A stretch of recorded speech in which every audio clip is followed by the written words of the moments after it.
Selamat pagi, yang terhormat Bapak Ibu dosen penguji ujian kinerja. Perkenalkan, nama saya Maria Gung, mahasiswa PPG guru tertentu periode 3 tahun 2025 di LPTK Sekolah Tinggi Santo Yakobus Maroke. Pada hari ini saya akan melaksanakan praktik mengajar dengan penilaian uji kinerja di SMA Katolik Simpi Derwai Kabubak, guru mata pelajaran pendidikan agama Katolik dan budi pekerti dengan materi suara hati di kelas 10. Sekian dan terima kasih. Mari menyaksikan.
Yang kedua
Hati nurani adalah bisikan atau dorongan dari dalam diri manusia yang menuntun seseorang untuk membedakan mana yang benar dan mana yang salah. Hati nurani juga panduan batin yang membantu manusia hidup dengan benar dan bertanggung jawab. Soal yang kedua, jelaskan faktor-faktor tumpulnya suara hati. Meskipun suara hati adalah kemampuan ilahi, ia bisa menjadi tumpul atau tidak sensitif atau bahkan keliru, salah dalam menilai. Suara hati menjadi tumpul ketika kita terus-menerus mengabaikan atau membenarkan kesalahan. Contoh faktor-faktor yang menyebabkan suara hati. Yang pertama, sering melakukan kesalahan tanpa rasa salah. Jika seseorang terbiasa berbuat atau berbohong tanpa menyesal, lama-lama hati nurani tidak peka. Yang kedua, terpengaruh lingkungan yang buruk. Lingkungan pertemanan yang membenarkan hal yang salah seperti menyontek atau berbuat curang bisa membuat hati nurani menjadi tumpul. Yang ketiga, sering berbohong atau menipu diri. Kebiasaan berbohong membuat hati nurani terbiasa dengan hal yang salah sehingga hati nurani tidak mengerti lagi. Yang keempat, tidak mau mendengarkan nasihat. Yang kelima, terlalu mengikuti hawa nafsu atau keinginan pribadi. Yang keenam, kurangnya pendidikan moral dan agama. Sekian dari saya kembalikan kepada moderator. Kami akan membuka sesi tanya jawab. Kami akan membatasi sesi tanya jawab satu kelompok satu pertanyaan.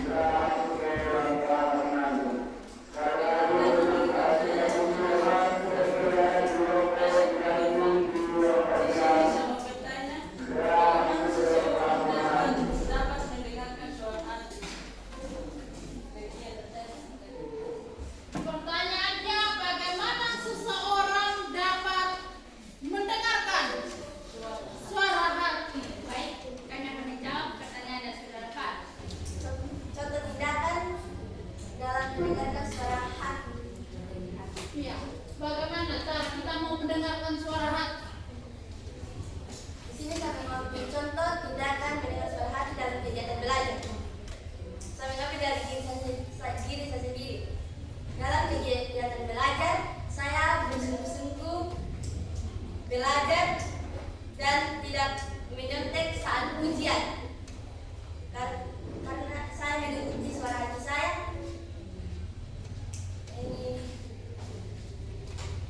Karena saya mengetahui mana yang benar dan mana yang salah. Oke. Sudah? Tidak ada lagi yang bertanya?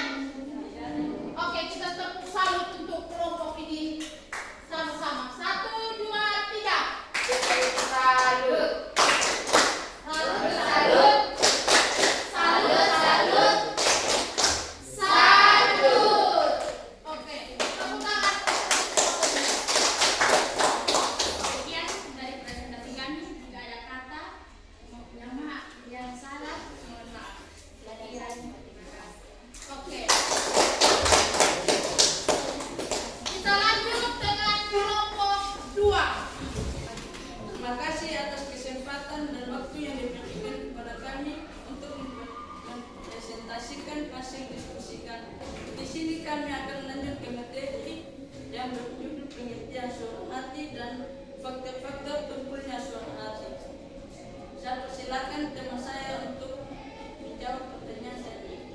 Pengertian suara hati. Pengertian suara hati. Suara hati nurani adalah kemampuan dasar manusia yang dianugerahkan Tuhan untuk mengenali, menilai, dan memutuskan mana perbuatan yang baik dan mana perbuatan yang jahat maupun yang buruk. 2. Jelaskan faktor-faktor tumpulnya suara hati. Meskipun suara hati adalah kemampuan ilahi, ia bisa menjadi tumpul, tidak sensitif atau bahkan keliru, salah dalam menilai. Suara hati menjadi tumpul ketika kita terus-menerus mengabaikan atau membenarkan kesalahan. Sekian presentasi kami. Kami memberikan sesi tanya jawab dan setiap kelompok dipersilakan untuk bertanya. Terima kasih.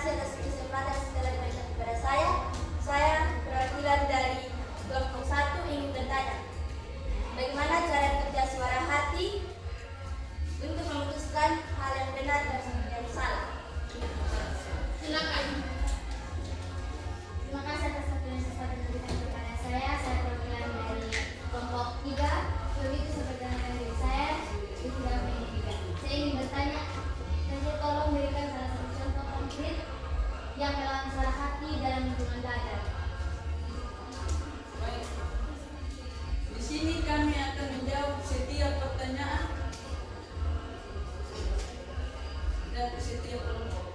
Salah satu contoh yang konkret dalam perkataan yang melawan suara hati dalam perkataan. Berilah salah satu contoh suara hati yang konkret dalam kehidupan di kelas atau belajar gitu. Baik, pertanyaan pertama akan dijawab oleh teman saya. Baik, di sini saya akan menjawab pertanyaan Saudara Sela. Bagaimana suara hati cara bekerja suara hati untuk memutuskan tindakan yang baik dan buruk? Baik, di sini cara menjawab dan tindakan yang baik contohnya kita itu mendengarkan suara hati kita sendiri dan teman kita yang mengingatkan kita dan keluarga kita atau orang tua. Terima kasih untuk semua kelompok yang sudah menjelaskan secara baik. Artinya bahwa kamu mengerti apa yang sudah Ibu jelaskan tadi. Jadi semua kelompok sudah dengan caranya masing-masing menjelaskan apa itu pengertian suara hati dan mengapa suara hati itu bisa tumpul. Terus semua kelompok juga bisa menjelaskan secara baik contoh-contoh kenapa suara hati itu bisa tumpul. Pada saat mana suara hati itu bertindak dalam hal baik dan dalam hal buruk. Kelompok sudah menjelaskan secara baik. Oke, tadi kelompok ngomong bahwa suara hati adalah suara yang berbisik di dalam diri kita untuk melakukan sebuah tindakan baik dan buruk. Contoh satu yang tadi satu teman sudah menjawab. Salah satu contoh bagaimana suara hati itu bekerja saat tindakan itu baik. Suara hati ketika kamu melakukan hal itu baik, suara hati akan bekerja untuk menyetujui tindakan yang dilakukan. Dengan cara apa? Ketika kita membuat sesuatu yang baik, kita akan merasa enjoy, tenang saja. Karena apa? Yang kita buat itu adalah hal yang baik. Tetapi ketika suara hati itu bekerja dalam hal yang buruk, dia tandanya seperti apa? Rasa takut itu akan ada di dalam diri kita. Kita akan rasa takut, mau maju atau mundur, mau maju atau mundur, mau ambil atau jangan. Itu suara hati itu yang bekerja.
Terima